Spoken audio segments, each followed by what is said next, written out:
저는 오늘 본문 말씀을 근거로 해서 십자가를 만난 사람 아리마대 요셉이라는 제목으로 같이 은혜 말씀 나누겠습니다.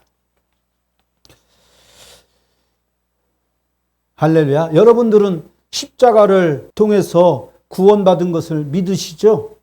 아멘. 이렇게 대답이 시원찮아요. 기적이 일어난다고 하니까 막 그냥 목소리가 막 천지가 진동하더니, 아니 십자가를 통해서 구원받았냐고 질문을 하니까 왜 전부 다 얌전해지시는 거죠? 아멘. 그런데 기적도 십자가를 빼면 기적이 없어요. 십자가를 통과해야, 십자가를 믿어야, 아니 십자가를 믿는 것이 아니라 십자가에서 예수님께서 우리를 위해 죽으신 것을 믿어야, 우리의 죄가 사함받은 것을 믿어야 우리에게 그 기적이 유용한 거예요. 예수 빠진 기적은 아무런 의미가 없어요. 아멘. 십자가를 통과해야 비로소 우리 인생의 모든 것들이 의미가 있는 거예요. 예수님의 제자들, 12제자들이 있었죠. 그렇죠? 그런데 그 12제자들은 예수님께서 공생의 사역을 할 때는 잠시도 예수님과 떨어지지 않았어요. 맞죠?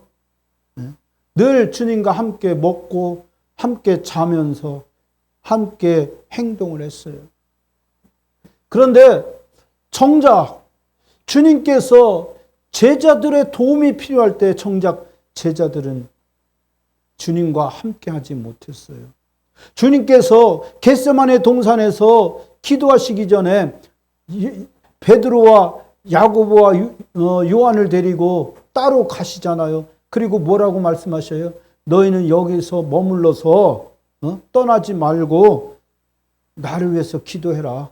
내가 지금 고민하여 죽게 되었다. 내가 고민할 만큼, 아니 죽을 만큼 지금 내가 고민하고 있단다. 얘들아, 너희가 기도로 날 좀 밀어줘.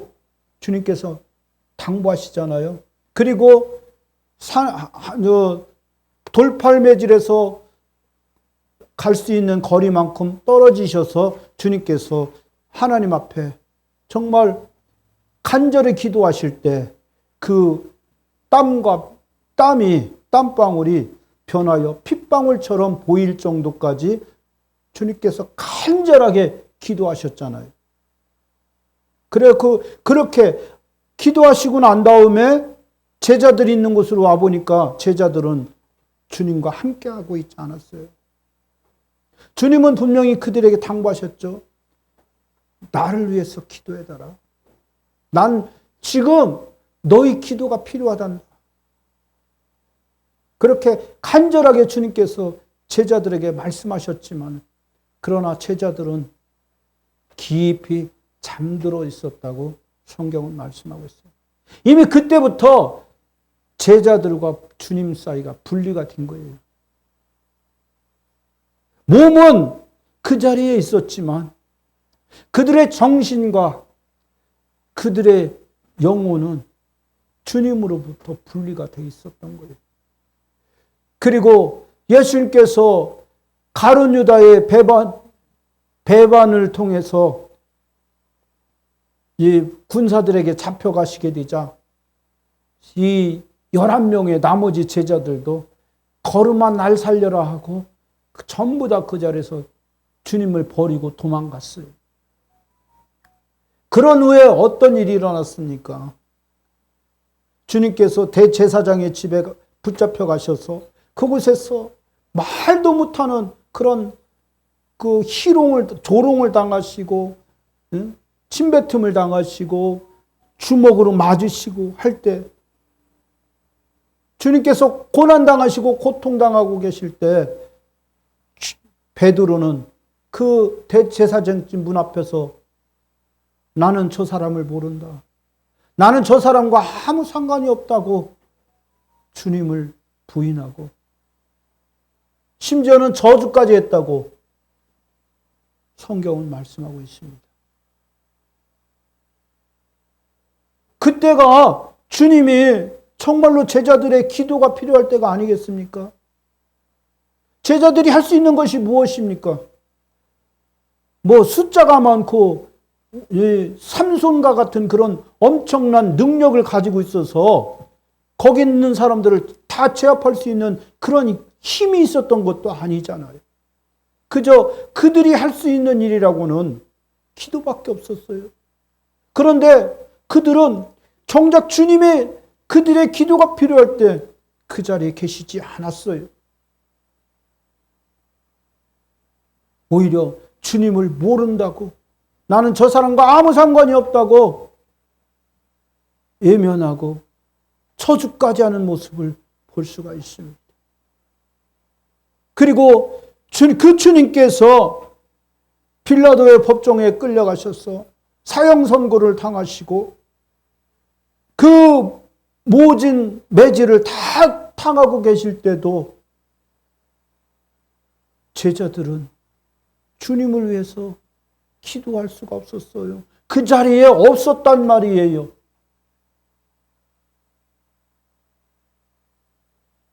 그 모진 매를 다 맞고 계시는데도 제자들은 주님을 외면하고 있었어요. 또 겟세마네 동산에 골고다 언덕에 올라가셔서 이제 십자가에 못 박혀 고통당하고 계실 때도, 그 육신이 고통당하고 계실 때도 제자들은 한 사람도 주님을 위해서, 주님 잘 견디세요. 주님, 내가 주님을 위해서 이렇게 기도하고 있습니다. 주님, 하나님께서 주님께 힘을 주시기 원합니다 하고 기도하지 않았어요. 그리고 그 주님께서 숨지시고 난 다음에 본래 십자가에서 죽은 사람들은요, 십자가에서 끌어내리지 않습니다. 백골이 될 때까지 그냥 거기에 매달아 두는 거예요. 그 시신을 새의 먹이가 되고 개들의 먹이가 돼서 그렇게 처참한 모습으로 그 육신까지도 해체가 되는 거예요.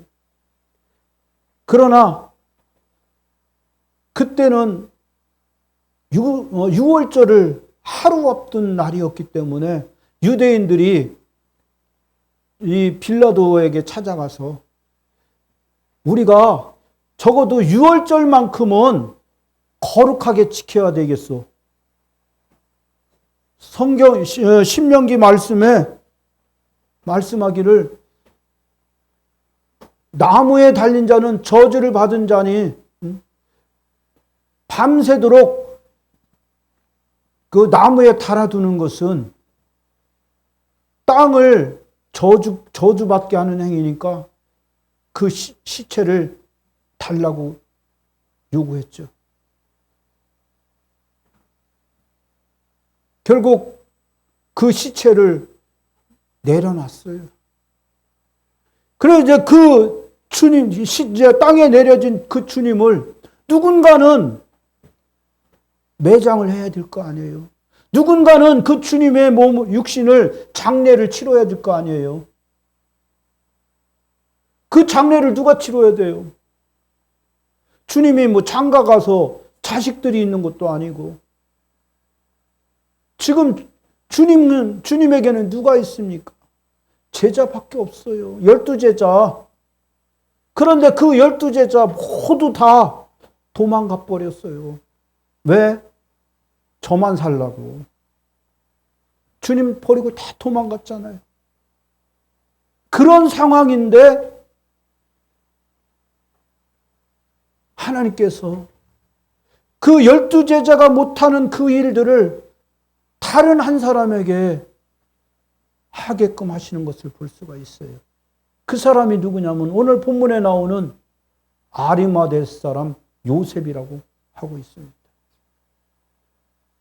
이 아리마대라고 하는 말은 이 언덕 위에 높은 곳, 언덕 위 그런 뜻을 가지고 있는데 제가 주석책을 찾아보니까 사무엘상 1장 1장에 나오는 그 라마다임 소빔이라고 하는 그 에브라 지파에 속한 그 라마다임 소빔에 속한 동네라고 얘기하더라고요. 바로 라마다임 소빔이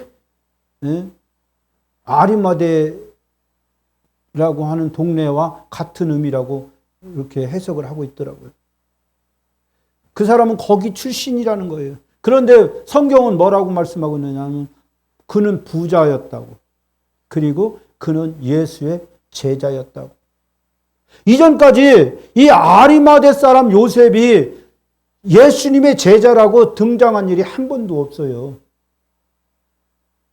그런데 지금 누군가는 그 예수를 장사 지내야 되는 그런 아주 중요한 시점에 이 사람의 이름이 등장하고 있어요. 그는 예수의 제자라고.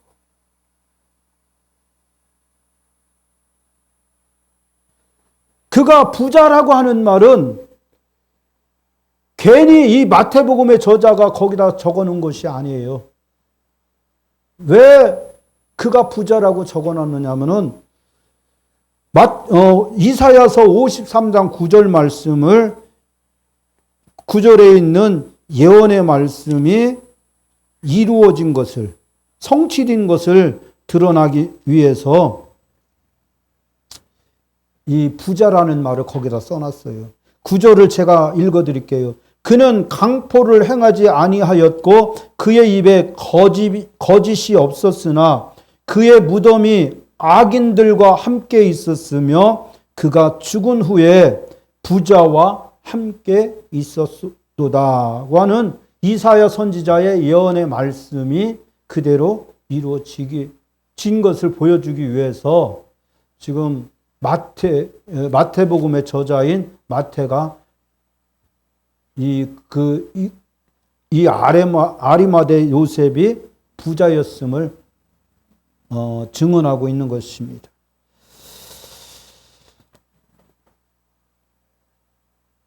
그런데 왜 이전까지 이 아리마대 요셉이 예수님의 제자라는 얘기가 하나도 등장하지 않았을까요? 우리가 요한복음 19장에 보면은요, 이 아리마대 요셉에 대해서 조금 더 자세히 적어 놓고 있어요. 요한복음 19장 한번 봅시다.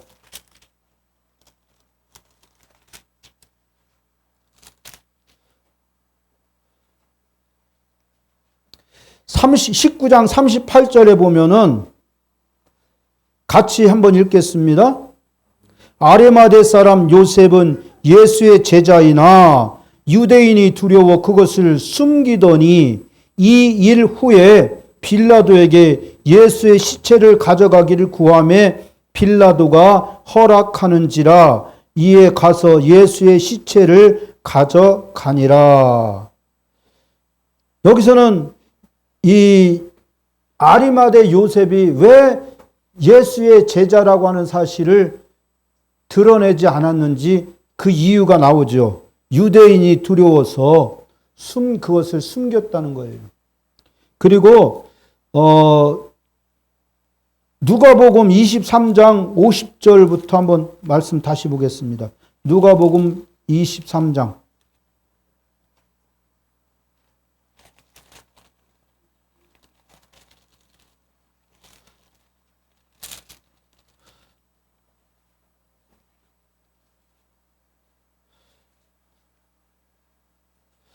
50절 보겠습니다. 51절까지 볼게요. 같이 읽겠습니다. 공회의원으로 선하고 의로운 요셉이라 하는 사람이 있으니 그들의 결의와 행사에 찬성하지 아니한 자라. 그는 유대인의 동네 아리마대 사람이요 하나님의 나라를 기다리는 자라고 말씀하고 있습니다. 여기에서 우리는 이 아리마대 사람 요셉이라고 하는 사람의 신분에 대해서 알 수가 있어요. 그는 뭐라고요? 공회의원이요. 공회의원이라고 하는 것은 사내들인 공회의원이라는 거예요. 그 사내들인 공회가 대략 33인인가 아마 그렇게 돼 있을 겁니다. 그 사내들인 공회의 의원, 아마 장로격일 수 있을 것 같습니다. 그리고 그는 하나님의 나라를 기다리는 자라. 그리고 그는 예수님의 제자였더라. 그런데 그가 예수님의 제자라는 사실을 숨겼더라. 왜? 두려워서. 만약에 예수님의 제자라고 하는 사실이 다른 사람들에게 알려지게 되면은 그 공회에서 쫓겨날 뿐만 아니라 유대 사회에서 출교 조치를 당하는 거예요. 출교 조치를 당한다고 하는 것은 그 사회에서 사회생활을 할 수가 없는 거예요. 그만큼 무서운 거예요. 출교를 당한다고 하는 것은 대단히 무서운 거예요. 지금 같은 경우야 이 교회 임마누엘 교회에서 출교 조치를 당하면은 바로 옆에 있는 교회로 가면 돼요. 그리고 거기 가서 다시 그냥 교인 신앙생활 해요. 또 그 교회에서 쫓겨나면은 다른 교회, 큰 교회로 가서 그냥 신앙생활 하면 돼요. 그런데 이 당시의 유대 사회는 그렇지 않았어요. 한번 유대교에서 출교 조치를 내리면은 그 사람은 어디를 가도 그 낙인 때문에 정상적인 생활을 할 수가 없었어요. 그것이 두려웠던 거예요. 그래서 이 사람도 예수는 믿었지만은 예수님의 말씀을 듣고 그 말씀이 옳다고 하는 것을 믿었지만은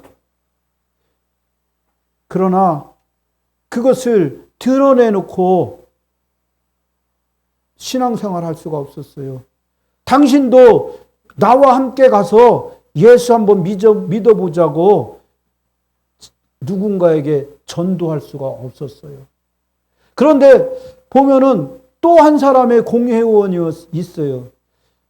요한복음 3장에 가면은 누가 나와요? 예수님을 밤에 찾아온 그 사람이 있어요. 누구예요?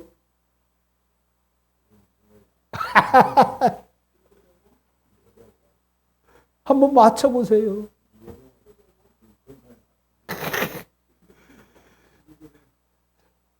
니고데모.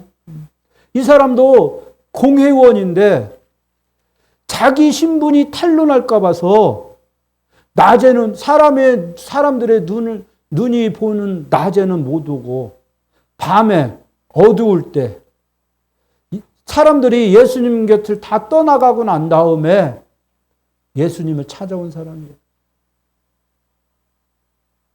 그리고 내가 보니까 선생님 그 하는 일은 하나님께서 행하지 아니하시면 할 수 없는 그 일을 하고 있는 것을 보니까 당신은 정말로 하나님께로부터 보내심을 받은 사람입니다 하고 고백을 해요. 그러니까 예수님께서 그 니고데모를 향해서 뭐라고 말씀하세요? 사람이 위로부터 거듭나지 아니하면 하나님 나라에 들어갈 수 없느니라고 말씀하고 있어요. 네가 거듭나지 아니하면 하나님의 나라에 들어갈 수 없다. 이게 굉장히 중요한 말씀이에요. 그리고 그 밑에 가면은 예수님께서 뭐라고 말씀하시냐면은 사람이 물과 성령으로 나지 아니하면 하나님의 나라에 합당하지 아니하니라고 말씀하고 있어요. 곧 거듭난다고 하는 것은 성령 세례를 받는 것을 의미하는 거예요. 우리가 성령 세례를 받아야 예수님을 나의 주인이라고 인정하기 시작하는 거예요. 제가 여의도 순복음교회 가기 전에는 그때까지는 아버지라고 하는 말이 입에서 안 나왔어요. 왜 그러냐면 제가 아버지가 8살 때 돌아가셨기 때문에 그 후로는 제 입에서 아버지라고 하는 말이 나온 적이 없어요. 아버지, 이 말이 나온 적이 없어요. 그러다 보니까 남들은 다 아버지 하고 하나님의 이름을 부르는데 내게는 그것이 떨어지지 않는 거예요. 그 말이. 그런데 제가 언제 아버지를 부르기 시작했느냐면은 여의도 순복음교회에 들어가서 성령 세례를 받고 나니까 나도 모르게 아버지를 자연스럽게 부르고 있더라고요. 우리가 기도할 때 주여 하고 부르짖는 것도 마찬가지입니다. 주여라고 하는 말은 뭐예요? 예수님이 하나님이 나의 주인이시라는 고백인 거예요. 우리 이광선 성도님이 아버지한테 할 말이 있을 때 뭐라고 해요? 그냥 저기요 아저씨라고 안 하잖아요. 그렇죠? 아버지 살아계실 때 어떻게 했어요? 아버지 이것 좀 해주세요. 아버지 나 저기 마음에 드는 여자가 있는데 정자라고 있어요. 그 여자하고 나 장가 가야 되겠어요. 아버지 허락해 주세요. 하셨을 거 아니에요. 그죠?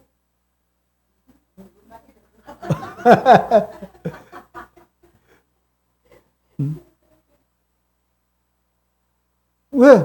그분이 내 아버지니까 내가 그렇게 편하게 아버지라고 부를 수가 있는 거예요. 마찬가지로 예수가 나의 주인 되지 아니하시면 내가 예수를 주라고 부르는 것이 불가능한 거예요. 누구든지 성령이 아니고는 예수를 주라 할 수 없느니라고 말씀하고 있어요. 성령이 우리 안에 오셔서 우리가 성령 세례를 받았을 때 우리 인격 가운데 변화가 일어나는 거예요. 그래서 그때부터는 예수님을 나의 주라고 주여 주여 주여 하고 내가 담대히 부를 수 있는 겁니다. 이처럼 예수님이 우리의 주인 되시고 하나님이 나의 아버지 되심을 고백하는 것은 결코 쉬운 일이 아니에요. 그것은 거듭남을 입은 사람만이 진정으로 그렇게 부를 수 있는 것입니다. 그래서 새 성도들이 들어오면 하나님을 한 번도 믿어본 일이 없는 새 성도들이 들어오면은 교회 들어오면은 그분들이 예수님을 주라고 쉽게 부를 수 없는 것 이유가 그겁니다. 하나님을 아버지라고 부를 수 없는 이유가 그겁니다. 내 마음에 아직 이해가 안 되는 거예요. 용납이 안 되는 거예요. 내 아버지는 지금 우리 집에 계시는데 내가 누구를 보고 아버지라고 하느냐고. 그런 생각을 하는 사람도 있어요. 그렇지만 어쨌든 간에 이 아리마대 요셉이라고 하는 사람, 이 사람 또 니고데모라고 하는 사람들은 각기 자기가 가지고 있는 대단한 지위와 신분이 있었어요.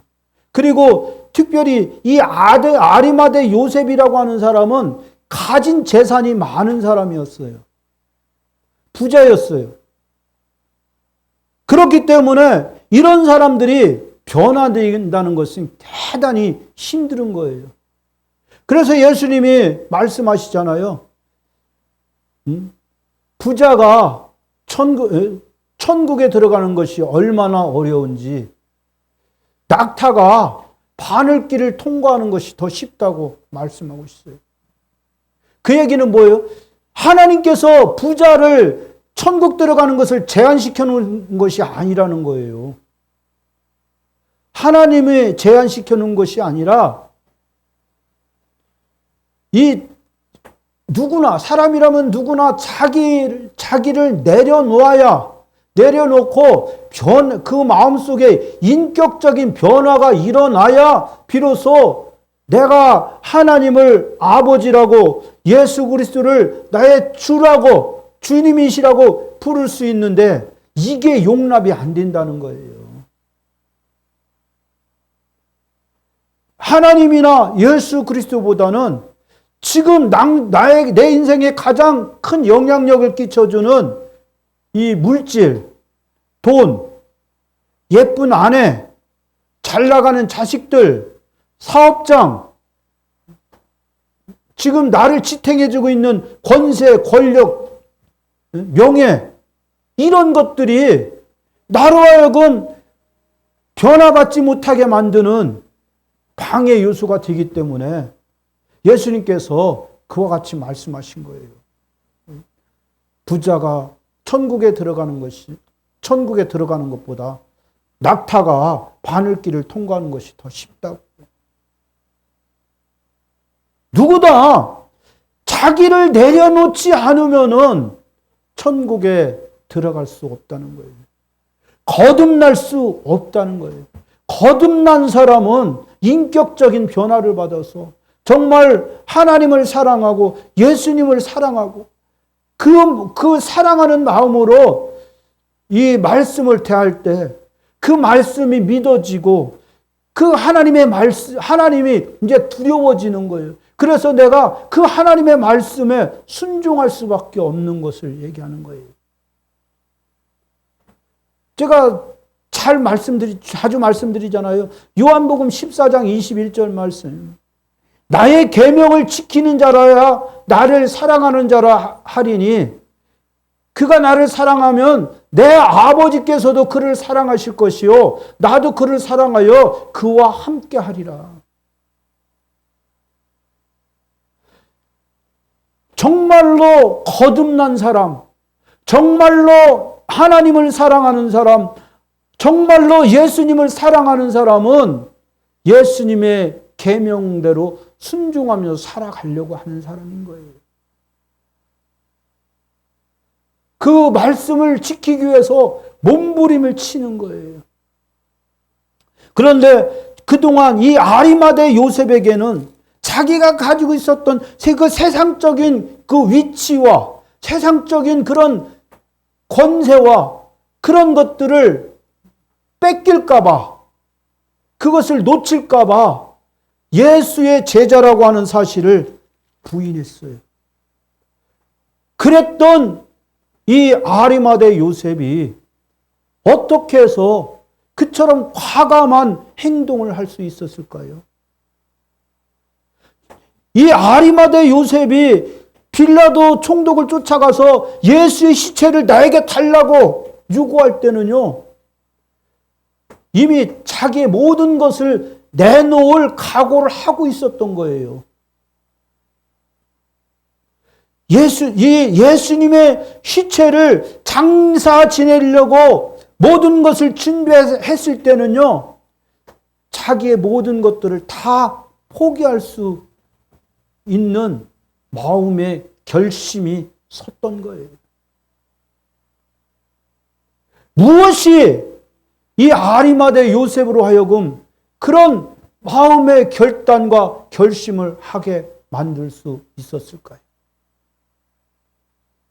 적어도 제가 판단하기에는 이 아리마대 요셉이 예수님께서 고난당한 대제사장의 집에서부터 고난당하고 계시던 모든 과정을 다 지켜보고 있었어요.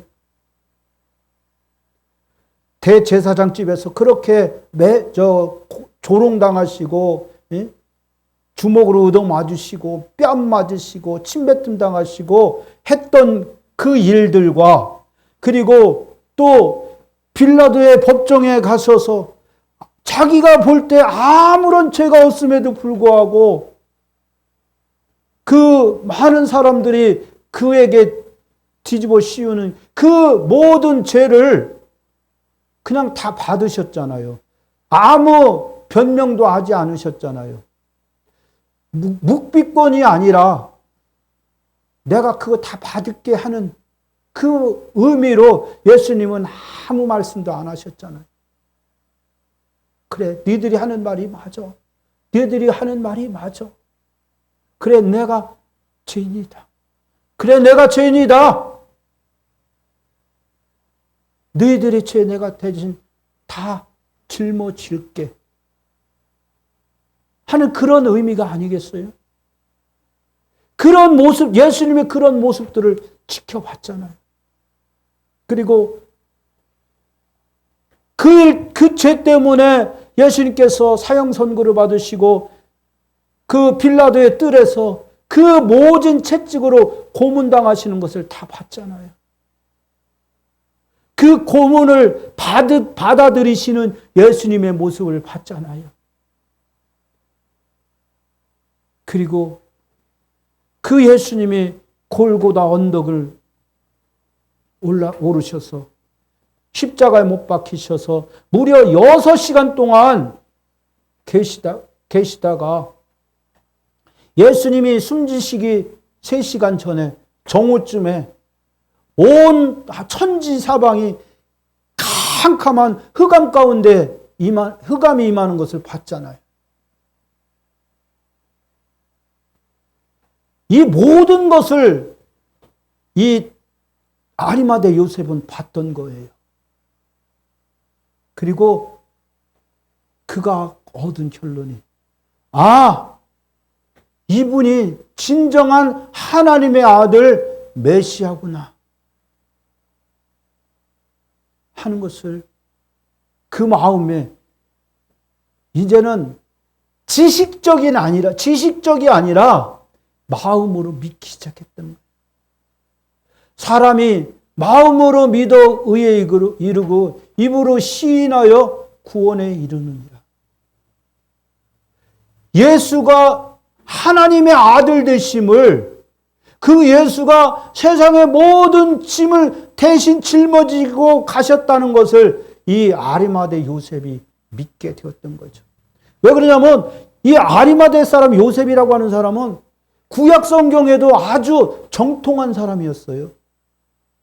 그렇기 때문에 구약에 예언되어 있는, 예수님에 대해서 예언되어 있는 이 모든 일들이 그대로 예수를 통해서 성취되고 있었던 것을 봤던 거죠. 그리고 그가 예수님으로부터 전에 예수님이 공생의 사역을 하실 때 몰래 가서 예수님의 그 가르치심을 아마 받았을 거예요. 예수님께서 설교하실 때 몰래 가서 엿들었을 거예요.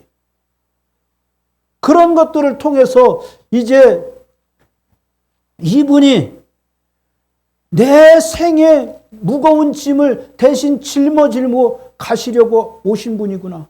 그리고 이분이 하나님의 나라를 우리 가운데 임재하게 하시는 그분이구나 하는 것을 비로소 깨닫게 된 거죠. 그래서 특히 주목할 점이 이 아리마대 요셉에 대해서 그가 하나님의 나라를 기다리는 자라고 말씀하고 있는 거예요. 성경 말씀대로 이루어질 것을 이 아리마대 요셉이 믿었던 것이죠. 그것을 통해서 이 아리마대 요셉이 확신을 갖게 된 겁니다. 그 마음속에 인격적인 변화가 일어나기 시작한 것입니다. 여러분, 교회를 아무리 오래 다녀도요, 예배를 아무리 많이 드려도요, 이 아리마대 요셉과 같은 변화가 일어나지 않으면은, 인격적인 변화가 일어나지 않으면 소용없어요. 우리는 그냥 무너져요. 자그마한 시련과 시험과 유혹에도 우리는 넘어지게 돼 있어요. 하나님의 말씀이 그 안에 들어가서 그 안에서 그 사람의 인격을 완전히 뒤집어 놔서 이제는 예수 그리스도가 그 인생의 주인으로 자리 잡은 거예요. 그 인생의 주인으로 자리 잡을 때 비로소 우리 안에 진정한 하나님의 나라가 임하는 것이고, 그리고 그 하나님의 통치가 우리 가운데 나타나기 시작하는 거예요. 예수를 믿은 횟수가 중요한 것이 아니라 우리가 가지고 있는 예수님에 대한 지식이 중요한 것이 아니라 예수님의 십자가, 예수님께서 못 박혀 죽으신 저 십자가가 내 십자가라고 믿어져야 된다는 것이죠. 예수님이 그 십자가에서 죽으신 것이 내가 죽어야 되는 죽음이었던 것을 우리가 믿어야 되는 거죠. 그것이 믿어지기 시작할 때 우리 안에 인격적인 변화가 일어나기 시작하는 거예요. 그것을 다른 말로, 유식한 말로 거듭남, 본 어게인 라고 말씀하고 있어요. 우리가 십자가를 대할 때 그 은혜가 임하지 않으면은 우리의 믿음이 결코 자랄 수 없다는 것을 우리는 분명히 알아야 됩니다. 이 예수님의 십자가 사건이 이 니고데모에게 통과되고 나니까, 아니 아리마대 요셉, 어쨌든 니고데모도 똑같잖아요. 그 통과되고 나니까 이 요셉이 자기의 모든 것을 다 던질 수 있는 준비가 된 거예요. 예수님께서 사역하실 때 한 부자 청년이 예수님을 찾아왔잖아요. 부자 관원이라고도 얘기하고. 그는 부자라고 했어요. 와서 예수님에게 뭐라고 해요? 선한 선생님, 내가 영생을 얻으려면 어떻게 해야 되겠습니까? 라고 묻잖아요. 그럴 때 예수님께서 네가 율법을 다 지켜야 되느니라 그렇게 말씀하시니까, 예, 저는 율법 잘 지켰습니다. 그러나 내게 한 가지 부족한 것이 있단다. 네가 가진 재산을 다 팔아서 가난한 자들에게 나눠주고 너는 나를 따라오느라 말씀하시잖아요. 그런데 이 부자 청년은 고민하고 슬픈 얼굴로 돌아갔어요. 내가 그렇게 따르겠습니다 하지 않고 난 그거 못하겠는데요 하고 따라갔어요.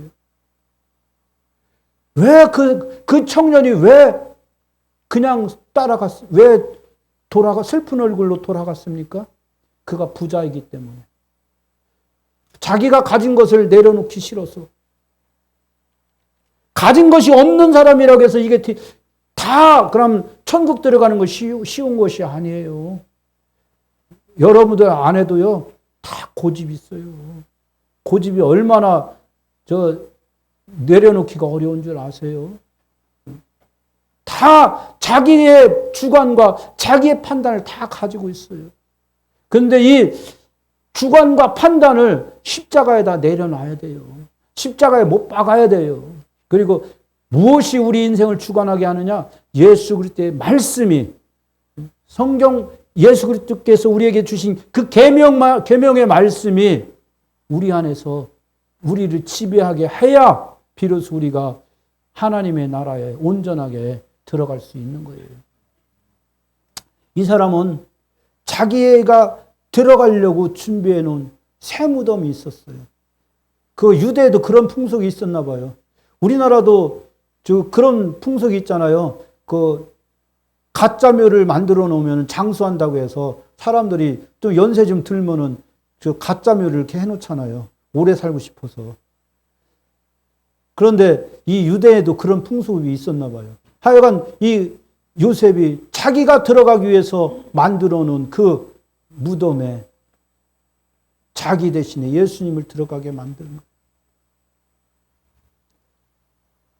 자기의 무덤까지도 예수님에게 양보할 정도로 이 요셉은 변화된 사람이었던 것을 볼 수가 있습니다. 그가 변화되었던 이유는 단 하나예요. 십자가를 통과했기 때문에. 예수님의 십자가의 그 사건이 그대로 자기 안에 들어갔기 때문에. 그것 때문에 예수님이 믿어졌던 거예요. 그로 말미암아서 그의 이름이 성경이 전해지는 곳마다 지금 우리가 그의 이름을 부르고 있지 않습니까? 아마 이 이름은 마지막 때 주님께서 오셨을 때도 그의 이름이 불러지지 않겠습니까? 우리도 마찬가지죠. 우리의 이름이 이 땅에서만 존재해서는 안 되는 것입니다. 우리의 이름이 생명책에 기록돼서 주님께서 다시 오실 그날에 심판장으로 앉으셨을 때 생명책에 우리의 이름이 반짝반짝 빛나는 이름으로 기록되냐 우리가 하나님의 영광을 볼 수 있기 때문인 것입니다. 그날을 위해서 우리가 달려가야 되겠습니다. 지금은 비록 힘들고 어렵고 고통스럽고 하지만 포기하지 맙시다. 그 나라, 그 땅의 영광을 위해서 살아가는 그런 우리 삶이 될 수 있기를 사랑하는 우리 주 예수 그리스도의 이름으로 축원드리겠습니다.